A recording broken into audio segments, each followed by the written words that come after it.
Good morning बच्चों।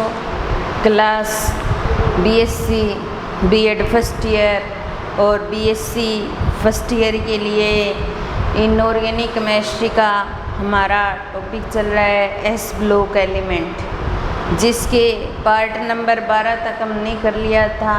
आज part number 13 की हम बात करने जा रहे हैं।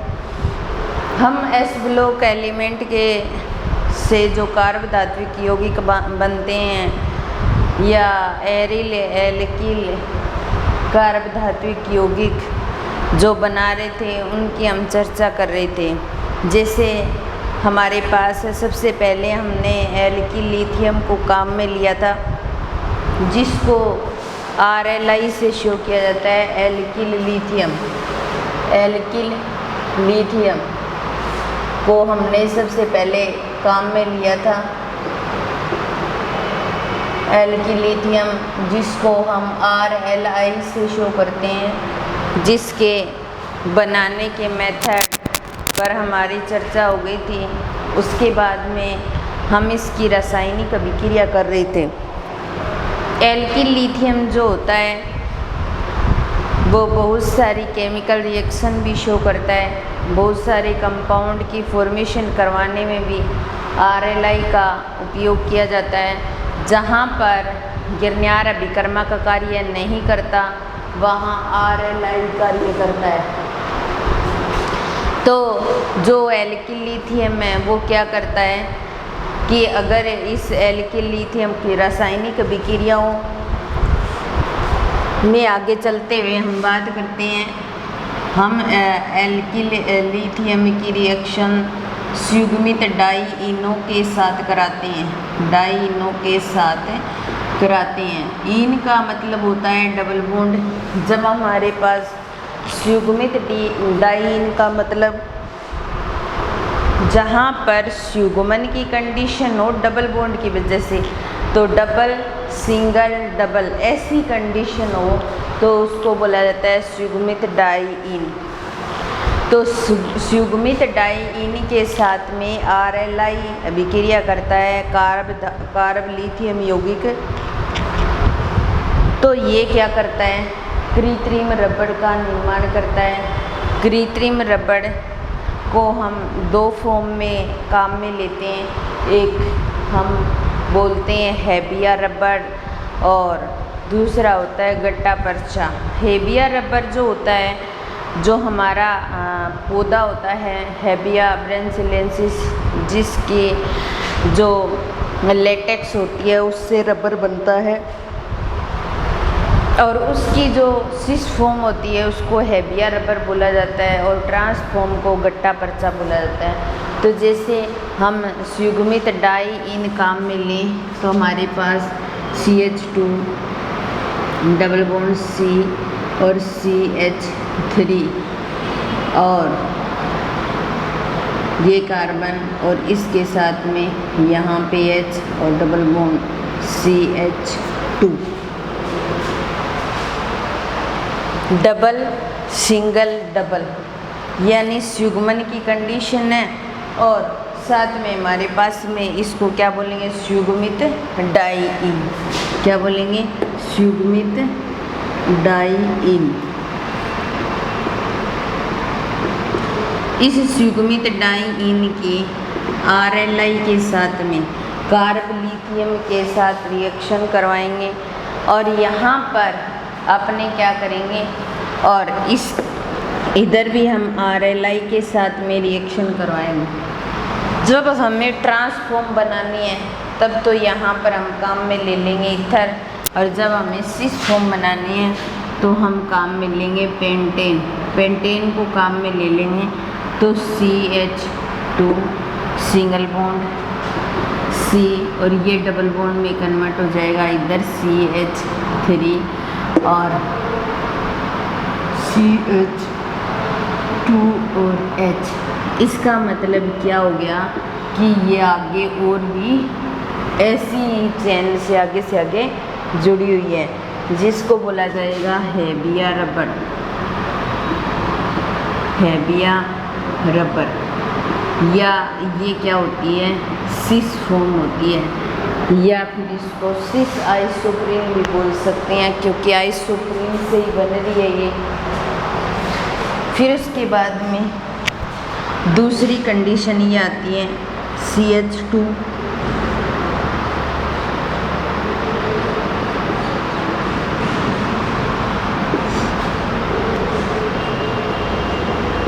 इसका मतलब ये हो गया कि एक बार यहाँ से जुड़ेंगे, एक बार ये दोनों एक दूसरे की ट्रांस कंडीशन पर हैं, तो इस फॉर्म को बोल दिया जाएगा ट्रांसफॉर्म, या फिर इसको क्या बोला जाएगा, गट्टा पर्चा।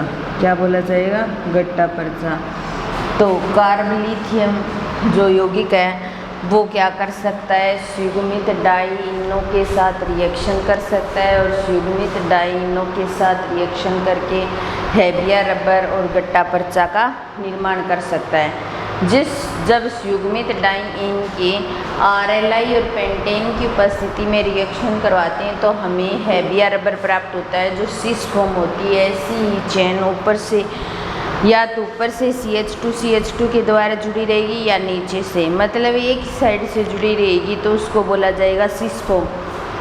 क्यों? क्योंकि CH2 एक साइड है, और जब कार्बन डबल बॉन्ड से कार्बन जुड़ा होता है और उसके साथ जुड़े हुए सेम ग्रुप अगर एक साइड होते हैं तो उसको सिस फॉर्म बोला जाता है, और एक दूसरे की ट्रांस कंडीशन पर होता है तो उसे ट्रांस बोला जाता है। तो ये एक दूसरे की ट्रांस कंडीशन पर है, इसलिए इसको ट्रांस या गट्टा पर्चा बोल सकते हैं अपने। तो ये संयुग्मित डाइइनों के साथ कार्बोलिथियम यौगिक की रिएक्शन थी। हम RLI के जो संश्लेषण के मेथड थे वो हम पहले कर चुके हैं। अब हम केमिकल रिएक्शन भी कर चुके हैं, लेकिन एक दो रिएक्शन बच गई, वो हम कर रहे हैं। इसके अलावा हमारे पास में अगली जो केमिकल रिएक्शन है वो ये कहती है कि अगर हमने लिथियम लिया है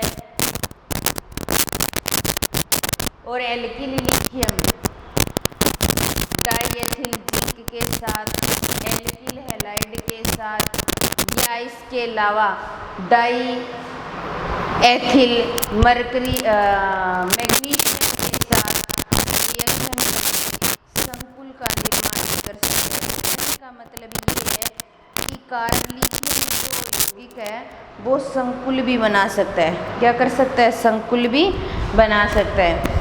तो संकुल बनाने के लिए या तो वो क्या करेगा, डाइएथिल जिंक के साथ रिएक्शन करेगा, या डाइएल्किल मैग्नीशियम के साथ रिएक्शन करेगा, या लिथियम हैलाइड के साथ रिएक्शन करके संकुल का निर्माण कर सकता है। तो सबसे पहले हमारे पास यहाँ पर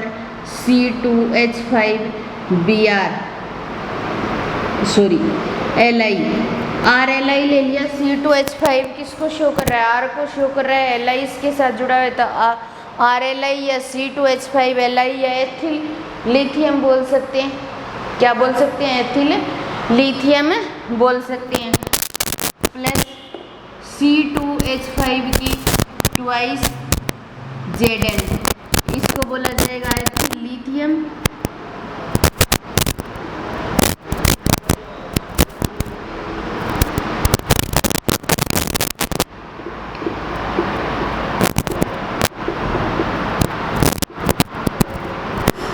डाइएथिल इसके साथ रिएक्शन कराने पर LiC2Zn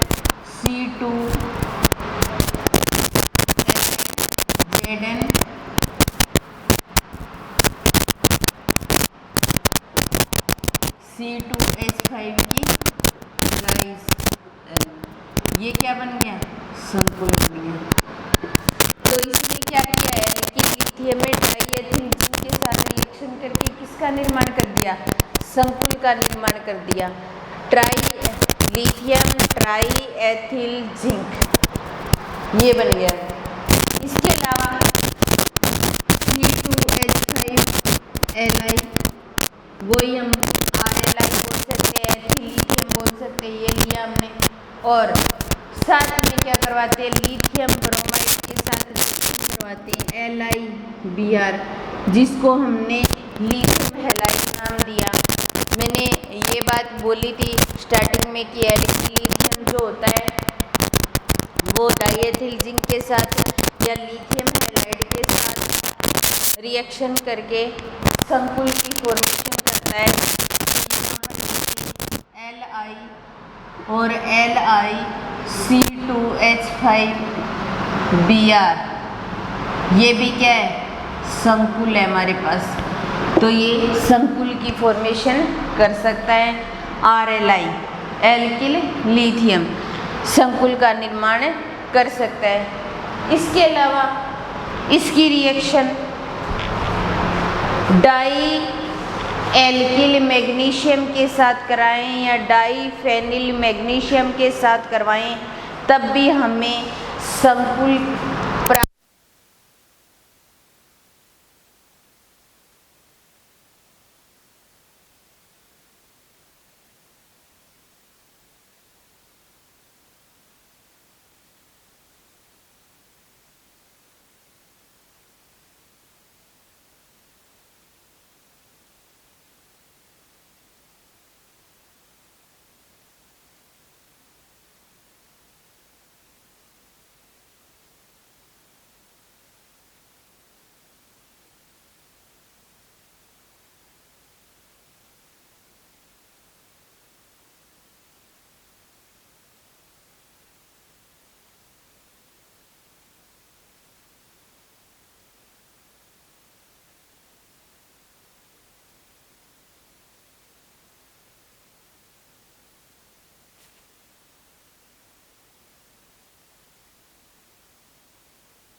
लेकिन RLi कंप्लीट नहीं हुआ, एल्किल लिथियम कंप्लीट नहीं हुआ।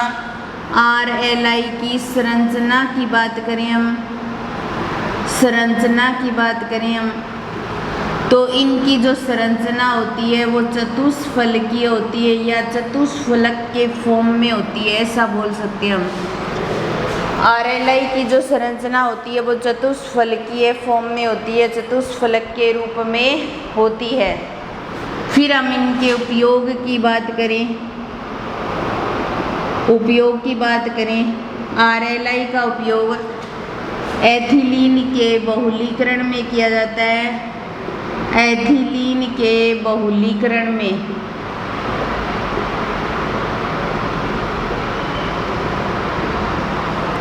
एथिलीन का बहुलीकरण करते हैं तो वहाँ उत्प्रेरक के रूप में किसको काम में लिया जाता है? RLi को काम में लिया जाता है, एल्किल लिथियम को काम में लिया जाता है। या इसके अलावा RLi की जगह R की जगह हम ब्यूटिल ले लें तो ब्यूटिल लिथियम ले लें और उसके साथ में टाइटेनियम क्लोराइड ले लें तो उन दोनों को उत्प्रेरक के रूप में काम में लिया जाता है ब्यूटिलीन के बहुलीकरण में।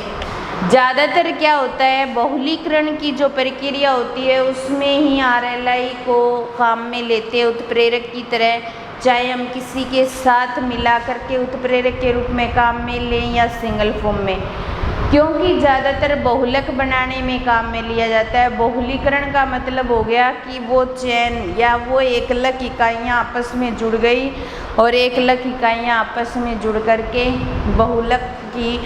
बहुलक का निर्माण करती हैं। तो एथिलीन के बहुलीकरण से RLi का उपयोग किया जाता है। इसके अलावा इसका दूसरा उपयोग ब्यूटिल लिथियम ले लें हम। ब्यूटिल लिथियम जिसको C4H9Li बोला जा सकता है और प्लस ले लें TiCl4, इन दोनों को मिला लें और ये उत्प्रेरक की तरह कार्य करते हैं। किसके बहुलीकरण में? ब्यूटिलीन के बहुलीकरण में।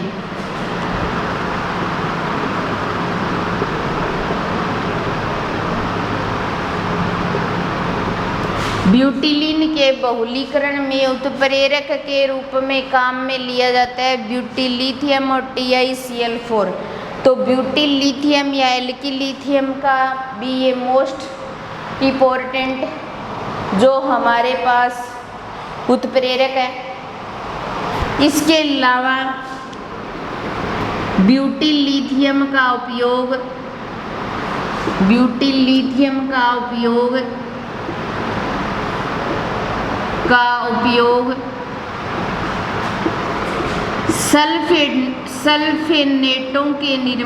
सल्फोनेटों के निर्माण में उपयोग किया जाता है।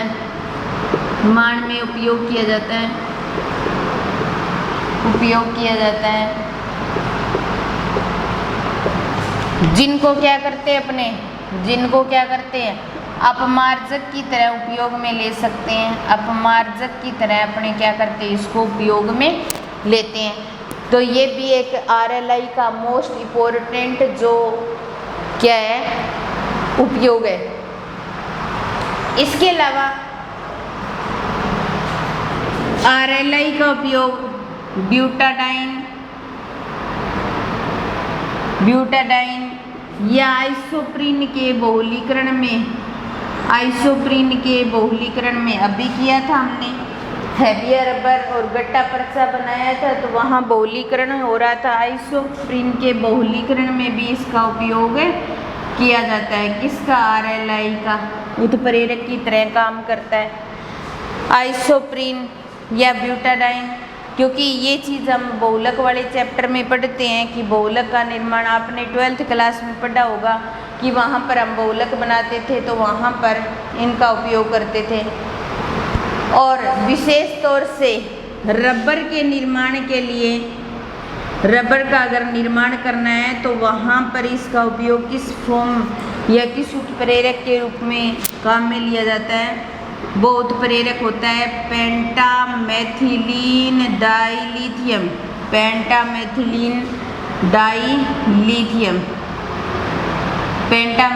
डाइलिथियम। ये लिथियम का या RLI से संबंधित उत्प्रेरक है। लिथियम का कारक धात्विक यौगिक है। रबर का निर्माण करना है तो पेंटामेथिलीन डाइलिथियम का उपयोग उत्प्रेरक के रूप में करते हैं। इसके अलावा पॉलीवाइनिल क्लोराइड को बोला जाता है PVC या बोलते हैं पॉलीवाइनिल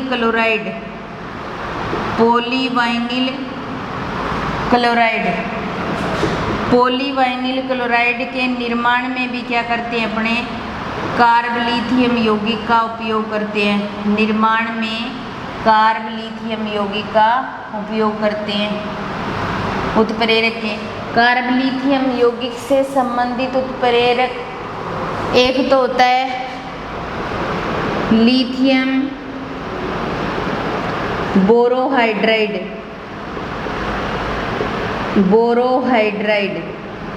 जो कार्बलिथियम जो PVC निर्माण में करते हैं वो होता है लिथियम मेथिल बोरोहाइड्राइड। क्या होता है? Lithium methyl borohydride. ये उत्प्रेरक के रूप में काम में लिया जाता है।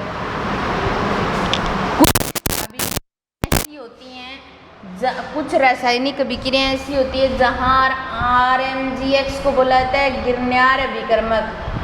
क्या बोला जाता है? गिरण्यार अभिकर्मक। इससे नेक्स्ट टॉपिक हमारा यही है, पढ़ेंगे अपने। कुछ रासायनिक अभिक्रियाएं ऐसी होती है जो ये गिरण्यार अभिकर्मक शो नहीं करता।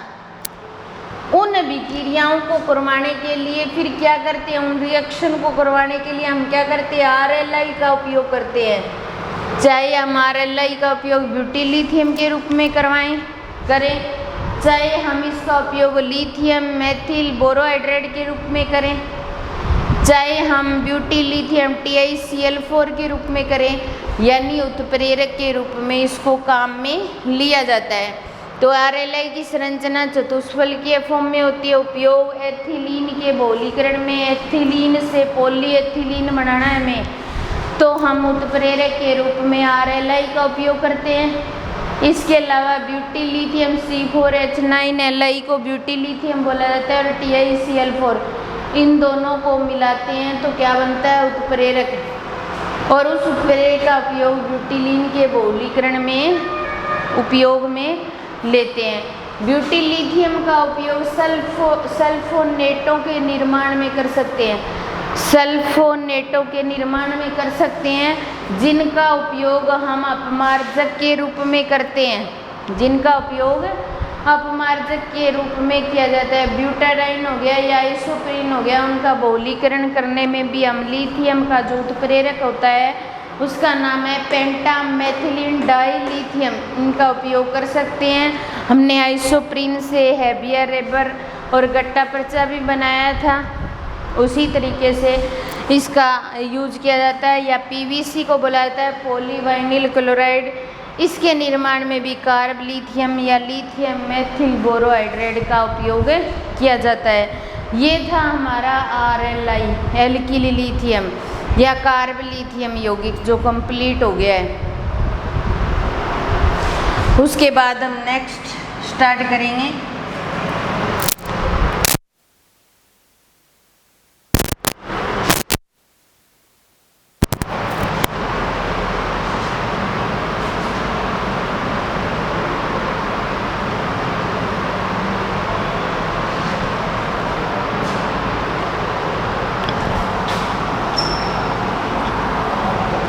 दूसरा है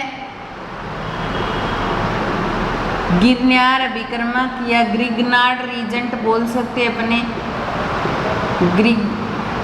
गिरनार अभिकर्मक या ग्रिग्नार्ड रीजेंट बोलते हैं इंग्लिश में, जिसको RMGX से शो किया जाता है, या फिर इसको बोला जाता है alkyl magnesium halide.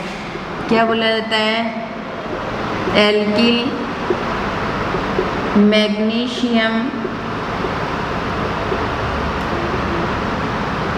Alkyl magnesium halide.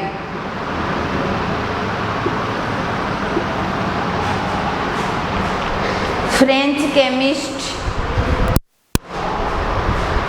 या फ्रेंच का एक रसायनज्ञ था, गिरनारक या ग्रिग्नार्ड बोल सकते हैं अपने, उसके नाम से इसका नाम गिरनार पड़ा। वैसे इसका सही नाम होता है ग्रिग्नार्ड रीजेंट।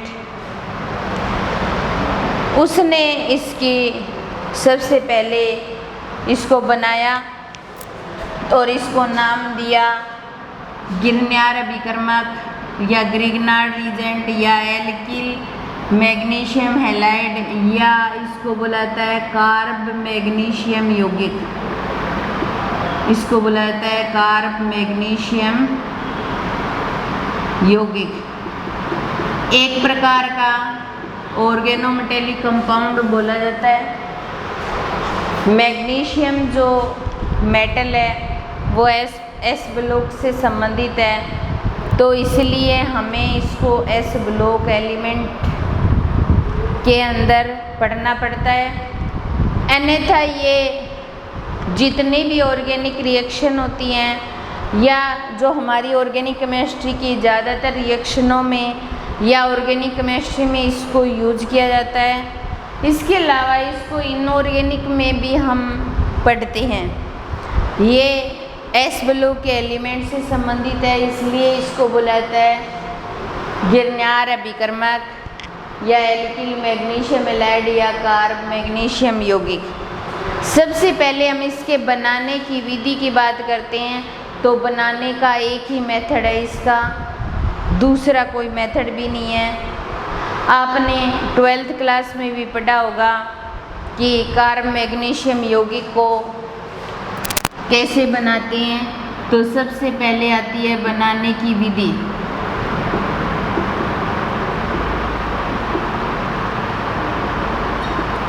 बनाने की विधि एक ही मेथड, और किससे बनाते हैं, एल्किल हैलाइड से। किससे बनाते हैं, एल्किल हैलाइड से। एल्किल हैलाइड क्या होता है, जब कोई भी हाइड्रोकार्बन चेन जो है उसके किसी एक हाइड्रोजन का प्रतिस्थापन किसी एक हैलोजन के द्वारा कर दिया जाए तो बना हुआ कंपाउंड एल्किल हैलाइड होता है CH3CH3। ये हाइड्रोकार्बन चेन है, इसके एक हाइड्रोजन का प्रतिस्थापन Br ने कर दिया तो ये क्या बन जाएगा, एल्किल हैलाइड। और इस पूरी फॉर्म को हम R से लिख सकते हैं और हैलोजन को X से लिखा जा सकता है। तो ये एल्किल हैलाइड हो गया। एल्किल हैलाइड की Mg के साथ रिएक्शन करवाते हैं शुष्क ईथर की फॉर्म में या शुष्क ईथर की प्रेजेंस में, तब हमें RMgX प्राप्त होता है जिसको एल्किल मैग्नीशियम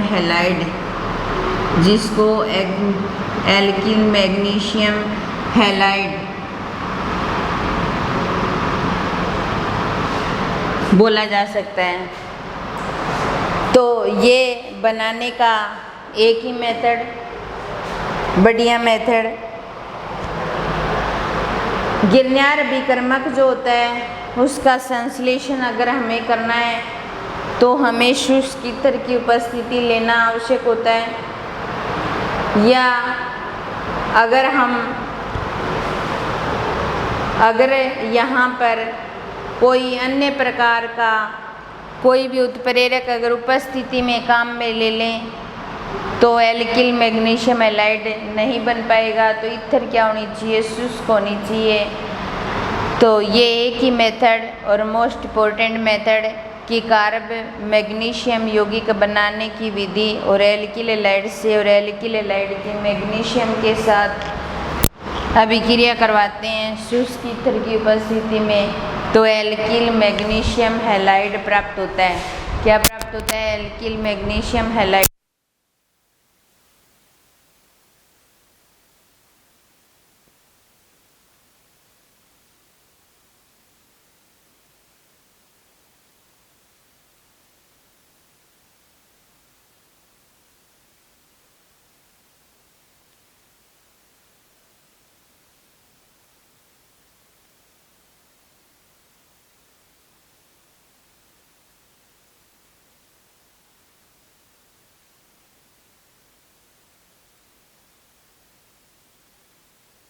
ये क्या होता है, अत्यंत क्रियाशील कार्ब धात्विक यौगिक होता है।